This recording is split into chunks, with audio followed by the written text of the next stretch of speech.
right now it's just about time to get ready and to start painting the four-door, the track-inspired four-door build, because that's at the point that we're at. It's all primed, sanded down. I have a 600 grit sandpaper finish, or the last thing I sanded with was a 600 grit. That way it's going to be nice and smooth. The base coat is going to lay down really nice on top of that, and as you can see how smooth it is by actually seeing the reflection in the car itself. So whatever's under the base coat is going to be what's coming through the base coat, so you got to make sure that surface is really nice and really good. So I was planning on just getting here, staying focused, and spraying down the car with the base coat and the clear coat, but right now it's a little bit too cold for that because it got about 50 degrees last night, but today the high is going to be about 85. So I'm going to shift my focus a little bit. I sold the seats the other day. I'm going to go to a couple junkyards, see if I can't find some seats for Pepto over here. By the time I get back, hopefully it's a little bit warmer.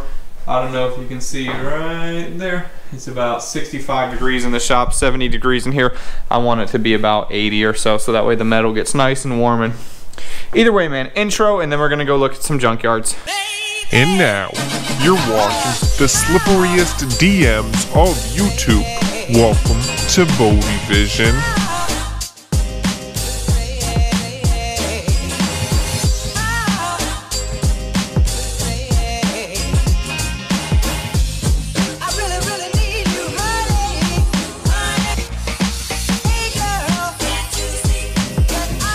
So just pulling up to the beautiful junkyard, and I know with Integras they're really hard to find, so I kind of want to call around or look up on their websites to see if any of the yards have them, because I don't want to just waste my time going walking into yard after yard after yard like I did a little while ago. So I looked on my phone, looked at the inventory, and they have 2 Integras. They've been here since January, but that's not too long. But you guys know, if you're in Orlando, Integras get torn apart in junkyard. So I hope they still have the seats in them.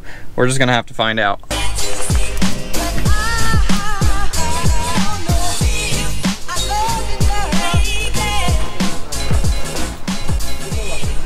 So this is actually the second one over here. The other one didn't have any seats either, and I'm not looking for beige, but I was able to find this shock, so I'm not gonna have to hold the tailgate up anymore, or the latch, you know what I'm saying.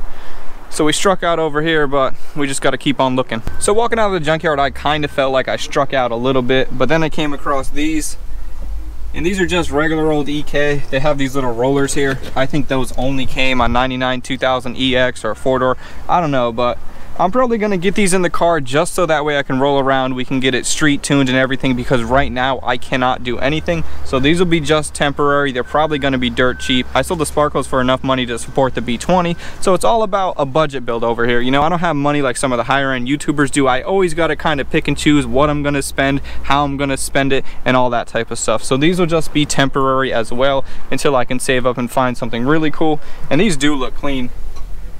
They're not going to be in the car for long. They're just going to be in the car for long enough, again, for me to get it rolling down the street and have something for me and a passenger to sit on.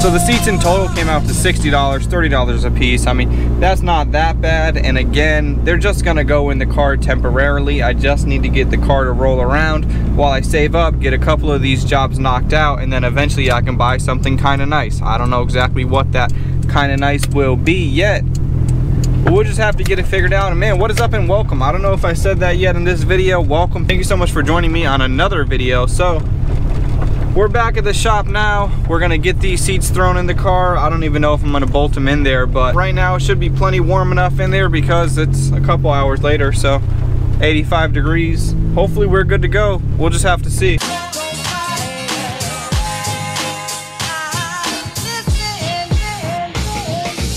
Now we got the seats in the car just to see how they look. They don't look amazing. They look like what stock seats would look like in an Integra. but ultimately they're gonna be just fine. I'll be able to roll around with these. We'll be able to get all the kinks worked out. They are pretty comfortable too. So we'll be able to street tune on these. I don't know if we're gonna take the B20 and get that tuned on the dyno. Again, I think the B20 is just to kind of mess around.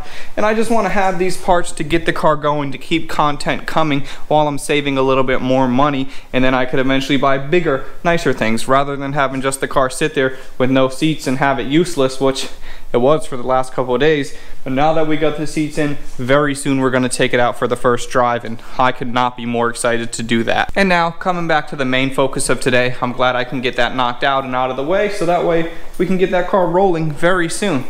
So I'm gonna wipe this car down a couple more times. I'm gonna make sure I get everything nice and prepared, and I'm gonna really get into that focus mindset, because every time I paint a car, I am not perfect by any means. I really need to focus. I need to make sure my head is in the game. I just throw the camera up there for a time lapse and then I don't touch it. And then in post, or when I'm editing, that's when I cut out a whole bunch of stuff to make a nice video for you guys. But that doesn't really matter. I'm just kind of explaining to you guys how I feel in my head about the process to hopefully throw it together into a video that you'll enjoy.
And so overall, the car looks really good. I mean, I have no complaints whatsoever. Usually white scares me a little bit because any dust speck that lands in the car on top of white, you're gonna see that. And with my conditions not having a booth, it happens, you know. I just gotta be really careful. When I'm doing my first layer of base coat, after I'm done with that and before I do my second layer of base coat, I always look at the car completely. If there's anything that lands in there, I just try to pluck it out and then do my next layer. That way, layer after layer after layer, I remain clean. And then when it comes time for clear coat, I look over the base coat really good one last time, make sure there's no issues, and then hopefully from there, I'm good to go. Now, if anything lands in the clear coat after the fact, that's a different story because that can be wet sanded out along with some of the minor orange peel and some of the little nibs or dust specks that are in there. Those will all go away when the car is wet sanded. The main thing I want to focus on, what I think about the most, is the better I make the clear coat look, the less time I'm going to have to spend and the less effort I'm going to have to put into wet sanding and buffing this car, because that's what this car is going to get. It's going to get wet sanded and buffed. Sometimes cars don't get wet sanded and buffed. It just all depends on the price and what we discuss and all stuff along those lines. But man, I'm happy with this. And check out the shaved emblem, completely gone. I don't think I discussed that in any of my YouTube videos, but I did put that on my Instagram story one day just because I was working on it. So I did a little picture of it shaved down, then I did a little picture of it welded, and then I grinded down the weld, and then it was just a nice smooth metal. I put that on my Instagram, and every so often I put stuff like that on my Instagram story where I don't want to take the time to turn that into a video. It's just kind of like a quick little thing. So check me out on Instagram as well if you're not over there already. It's just @BodieVision, and like I said, I'm always posting stuff. So now I gotta wait, and man, look at this one. Nice little bug right there, but that's nothing to worry about. That little license plate thing will cover that. So as I'm waiting for this to dry, I want to turn my attention over to Pepto and get those seats put in the car. Here, let me show you. Very simple. Very simple.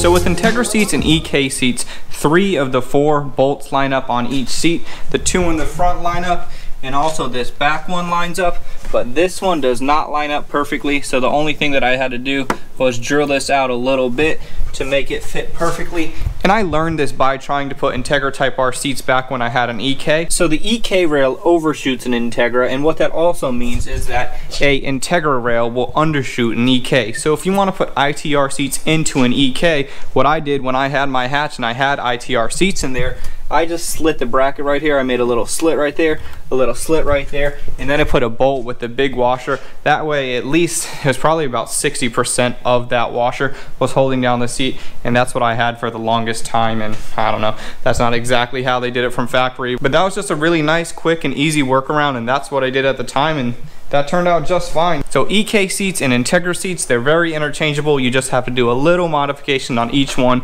On this one that doesn't line up, and then that'll be just fine. So I'm gonna throw that other bolt in, get the other seats mounted in, and then we'll see where this video goes from there.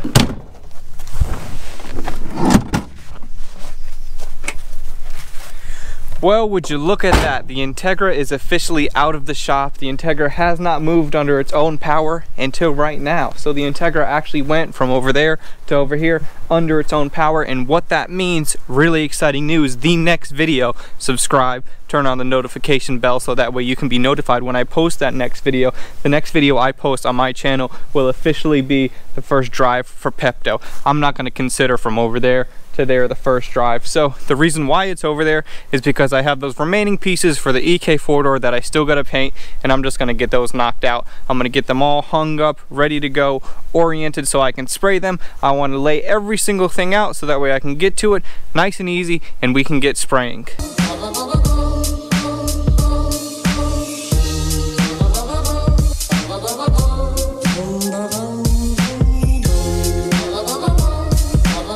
Now I have everything laid out kind of how I want it. One thing that I want to keep in mind when I'm painting in my setup is that all the air and all the wind in theory is going to be going from the back of the shop to the front of the shop, or from that wall coming this way, because the fan, that's usually right there. So for the best chance for me to not have dust particles landing on my objects, I like to have the actual surface or the face that's going to be painted pointing that way, because all the dust is going to be coming this way. So if I have the fenders sitting right here, less likely for dust to land on them. Same with the bumper, same with the other bumper. These, I don't know.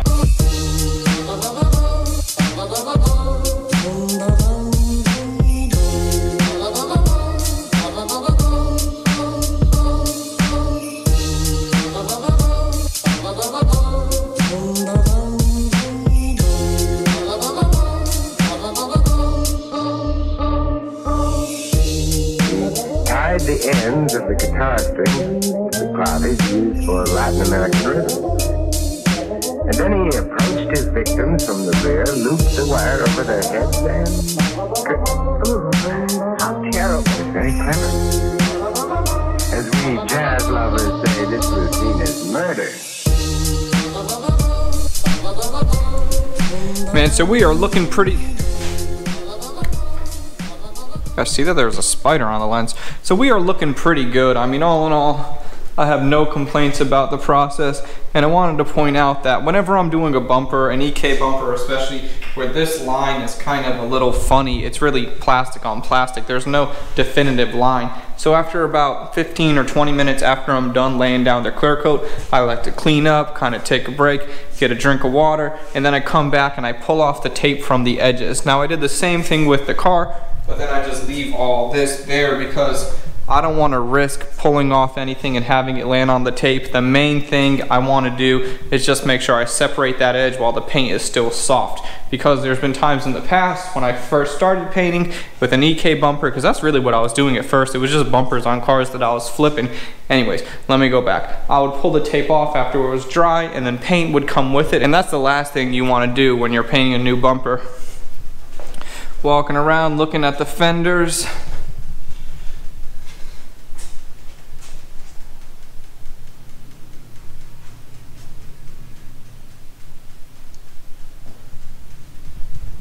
it really looks solid. And this grill, this is an OEM CTR grill, and that is so perfect when I'm painting. And I love that fact that it's a legit grill, because all these screw holes right there, and right there, that allows me to separate it from the backing of the grill, or that plastic mesh, and that makes that come out so much cleaner. And we got the cut bumper over here. And it's crazy to think that for so long I was painting without a full mask, and also I just recently started using a paint suit, and it's insane. I do get a little hot and I get a little sweaty. When I take off that suit, it's like just so nice and it's so cool, because I do get really hot. But then it's nice to know that I'm not killing myself getting all these chemicals in my skin. And right now, after painting, I mean, I feel good. I'm just a little bit sweaty, but I'm not all sticky and nasty and gross. So using a paint suit is definitely the way to go, man. Brian, if you're watching this, thanks again for sending me that. So we definitely got a lot done in this video, from getting the seats in Pepto, getting the car pretty much all painted. I'm completely done with all the white paint. In the next coming videos, or I don't know how much I'm going to film for that car, because I really just want to get it done. We got to wet sand and buff and assemble it and get it all back together. But what we can definitely look forward to, like I said a second, in the next video, we're going to get the first official drive in Project Pepto. I really want to show you the cantilever suspension, show you how it works, because at this point, I don't know how it's gonna work either. So subscribe to see what's up with that. Like this video, comment, subscribe, check out the merch, do all this stuff. You know what it is, YouTube. I'm out.